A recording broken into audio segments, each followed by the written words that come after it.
आता आपण आपल्या धड्यास सुरुवात करूयात. 2.2 The house builder. This is the story of mason who worked for a building contractor. The mason always strove to do this work to the perfection. आता ही एक कथा आहे मॅसन म्हणजे गवंड्याची, जो की work for a building contractor, एका contractor साठी जो काम करायचा हा गवंडी. The mason always strove to do this work to perfection. तो जो गवंडी होता तो आपलं काम अगदी अचूक करण्याचा नेहमी प्रयत्न करत असे.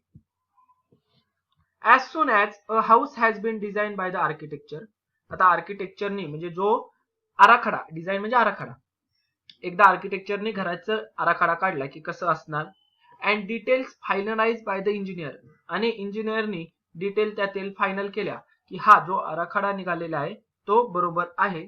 त्यानंतर काय व्हायचं बघा, the contractor would send the mason and leave the responsibility of building the house to him. तो कॉन्ट्रॅक्टर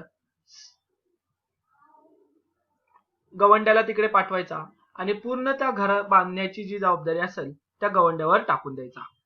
एवढा त्या कॉन्ट्रॅक्टरचा त्या गवंड्यावर विश्वास होता, कारण त्याचा अचूक कामगिरीमुळे. The mason would then without wasting any time to start his work. आता त्यानंतर गवंडी आपला थोडाही वेळ वाया घालवत नव्हता आणि ते घर बांधण्याच्या कामाला लागायचा. He would take great interest in his work of building and do it with full dedication. तर he would take great interest, त्या गवंड्याला खूपच आपल्या कामात आवड होती आणि त्यामुळं पूर्ण समर्पित होऊन तो आपलं ते घर बांधायचं काम करत असे. डेडिकेशन म्हणजे समर्पित होणे, इंटरेस्ट म्हणजे आवड. तर मी पेजवर काही शब्दांना हायलाइट केले, तिथे मी त्या शब्दांचा मराठीत अर्थ सुद्धा सांगणार आहे, ते तुम्ही वहीत किंवा साईडला लिहून घ्यावे. He made sure that he used the best construction material of high quality. तो नेहमी हाच प्रयत्न करत असायचा. शुअर म्हणजे खात्रीशीर, काय करणार, चांगल्या क्वालिटीचं, चांगल्या दर्जाचंच बांधकाम साहित्य वापरायचं. The measurement of the walls, doorways, आर्केस etcetera. तर वॉल्स म्हणजे काय, भिंती, डोरवेज म्हणजे दरवाजे, दरवाज्यांचा जो मधला पोर्च असायचा तो, आणि आर्चेस म्हणजे कमानी. तर ह्यांची माप तंतोतंत जुळली पाहिजे, बरोबर आली पाहिजे, हा त्याचा मोटिव्ह असायचा. Were perfect and he gave excellent and appealing finish to whatever he build. आणि खूप दर्जेदार असं तो बांधकाम करायचा. The owner of the new houses build would be more than satisfied with the construction. आणि जे घरमालक असायचे त्या नवीन घराचे, ते अपेक्षेपेक्षा जास्त समाधानकारक असायचे या गवंड्याच्या कामामुळे. बिकॉज ऑफ द झील, diligence, loyalty and persistent that he displayed in his work, the mason was in great demand and fetched good business to his contractor. आता कोणकोणत्या कारणांमुळे, झील, झील म्हणजे पहिला बघा उत्साह, डिलिगन्स, डिलिगन्स म्हणजे मेहनत, रॉयल्टी म्हणजे इमानदारी, परसिस्टंट म्हणजे चिकाटी, सातत्याने प्रयत्न करणे, हे त्या गवंड्याच्या कामात दिसायचं, त्याने बांधलेल्या घरात दिसायचं.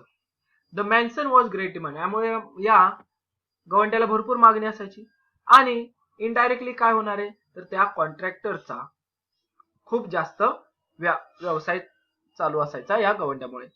सबसिक्वेंटली द कॉन्ट्रॅक्टर, आता दुसरीकडे तो कॉन्ट्रॅक्टर, रिकम्पेन्सेट द मॅन्शन हँडसमली, भरपूर असा पगार विथ अ गुड गॅलरी, चांगल्यापैकी पगार त्या गवंड्याला द्यायचा.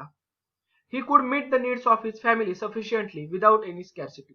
आणि तो गवंडी आपल्या फॅमिलीचं म्हणजे कुटुंबाचं पालन पोषण करेल सहजरित्या, एवढा पैसा त्या गवंड्याला मिळत असे, विदाउट स्कॅर्सिटी, कुठल्याही पैशाची कमतरता न भासता. पुढील पॅराग्राफ बघा आता काय दिलेला आहे आपल्याला. द मॅसन दस continue work with the great devotion for many years till he become a grandfather. तो आता ग्रँडफादर म्हणजे खूप वृद्ध होईपर्यंत त्याने ह्या गवंड्याचं काम अगदी ग्रेट डिवोशन म्हणजे खूप भक्तिभावाने किंवा खूप मेहनतीने केलं. Then he decided that it was time to retire and spend time playing with his grandchildren.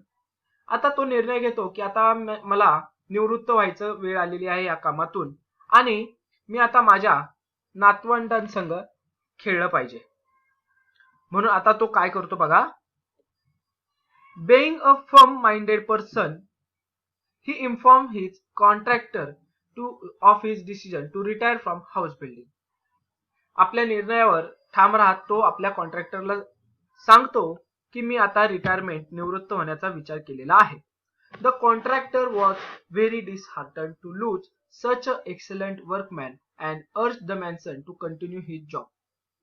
आता कॉन्ट्रॅक्टर हे ऐकून खूप निराश होतो. डिसहार्टन्ड म्हणजे निराश होणे. कारण एवढा एक्सलंट कुशल कामगार गमावणे त्याला आवडणार नव्हतं नक्कीच. आणि म्हणून अर्ज म्हणजे रिक्वेस्ट करणे. म्हणून तो त्याला विनंती करतो की बाबा तू तुझं काम कंटिन्यू कर. बट टू नो अवेल, पण त्याचा काही उपयोग होत नाही. टू नो अवेल म्हणजे ऑफ नो यूज, त्या गोष्टीचा काही उपयोग होत नाही. The mason had made up his mind and refused to carry on.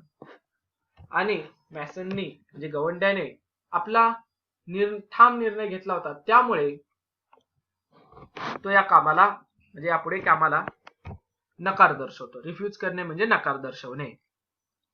Finally the contractor convince the mason to build one last house on a beautiful and convenient site.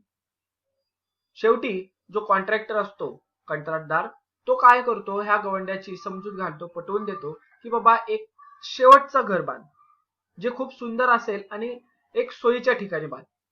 As a special favour. ही एक special favour म्हणजे काय, तर एक माझ्याकडून विनंती म्हण, एक स्पेशल विनंती म्हण असं.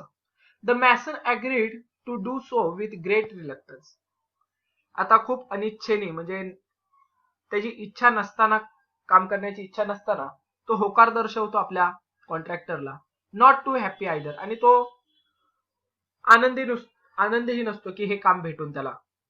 कारण त्याने पूर्ण असं माइंडसेट तयार करून घेतला होता की ह्याच्या पुढे मी एकही घर बांधणार नाही. यामुळे पुढे द कन्स्ट्रक्शन स्टार्टेड. आता बांधकाम तर सुरू होतंय. It was the most beautifully design house to be made at sought after solution. आता हे एक सर्वात म्हणजे खूप चांगली जागा शोधून सर्वात ब्युटिफुल हाऊस, सर्वात सुंदर हाऊस घर बनलं पाहिजे होतं. However, the mason could not put his mind and heart in his work.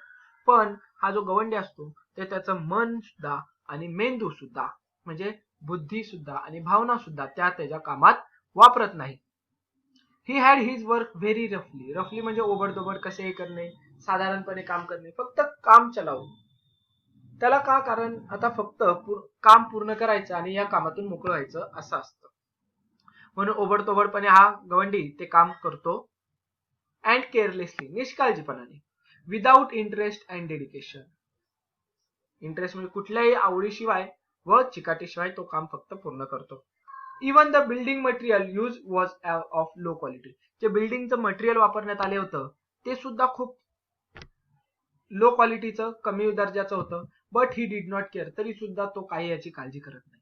He simply wanted to complete the job in haste and finally retire. त्याला फक्त एवढंच हवं होतं की हा जॉब जे काय घराचं काम आलंय ते घाईघाईत पूर्ण करायचं आणि शेवटी निवृत्त व्हायचंय आपल्याला. The house was ready earlier than expected. Very रफली मेड स्ट्रक्चर्स. जेवढी आशा होती की इथपर्यंत काम पूर्ण होईल त्याच्या अगोदरच घर बांधून होतं. व्हेरी रफली मेड स्ट्रक्चर, खूप ओबडधोबड असं साधारण बांधकाम झालं होतं.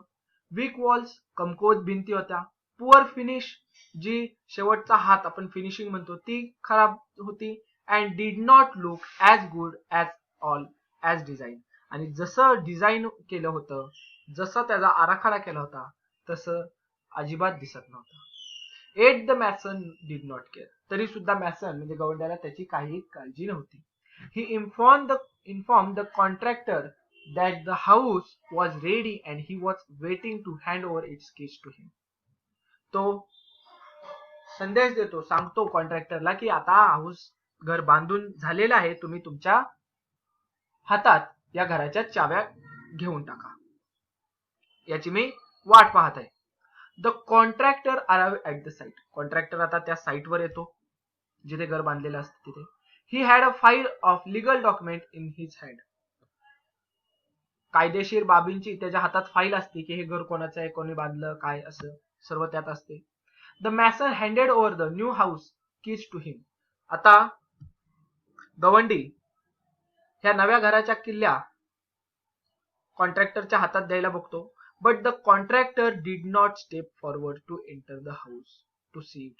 पण कॉन्ट्रॅक्टर ते घर बघण्यासाठी सुद्धा पुढे येत नाही. इन्स्टेड विथ ब्रॉड स्माइल, एक व्यापक अशा हास्याने म्हणजे मोठ्याने हसत त्याच्याकडे म्हणतो आनंदाने. He handed over the file along with the house keys to the mason. ती लिगल डॉक्युमेंटची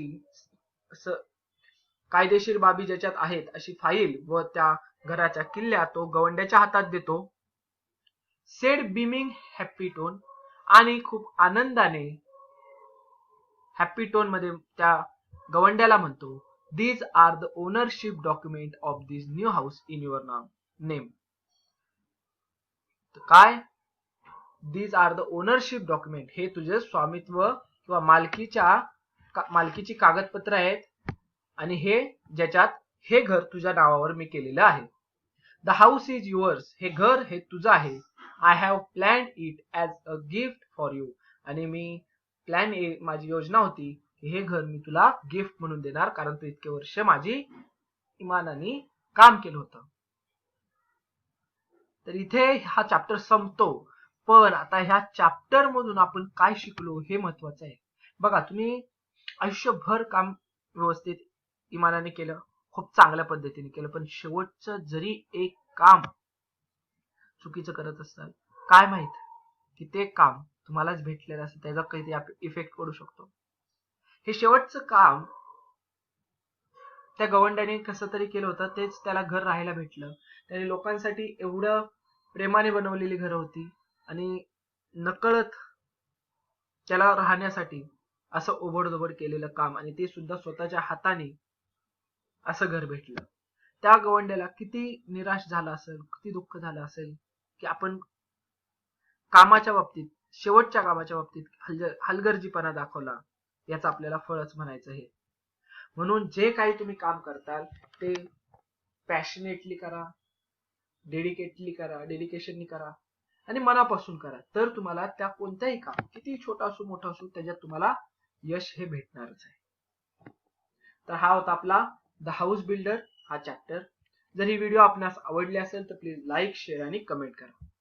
जर अजूनही आपण आमच्या चॅनलला सबस्क्राईब केलं नसेल तर सबस्क्राईब सुद्धा करा. केसीसी ऑनलाईन ट्युशनचा जर तुम्हाला हिस्सा बनायचा असेल, आमची ट्युशन जॉईन करायची असेल, तर डिस्प्ले मध्ये दिलेल्या नंबरवर कॉल करून तुम्ही अधिक माहिती घेऊ शकता. Thank you for watching. Goodbye. Welcome to a new session of KCC tutorials. मुलांनो, आज आपण 8वी इंग्लिशचा 2.2 द हाऊस बिल्डर म्हणजे घर बांधणारा हा धडा शिकणार आहे. एक छोटासा आणि खूपच चांगला संदेश देणारा असा धडा आहे. तर व्हिडिओ चालू करण्याच्या अगोदर आपणास एक रिक्वेस्ट आहे, जर आमच्या चॅनलचे आपणास व्हिडिओ आवडत असतील, यांचा तुम्हाला फायदा होत असेल तर प्लीज लाईक, शेअर आणि कमेंट करा. तसेच जर अजूनही आपण आमच्या चॅनलला सबस्क्राईब केले नसेल तर प्लीज सबस्क्राईब सुद्धा करा. केसीसी ऑनलाईन ट्युशनचा जर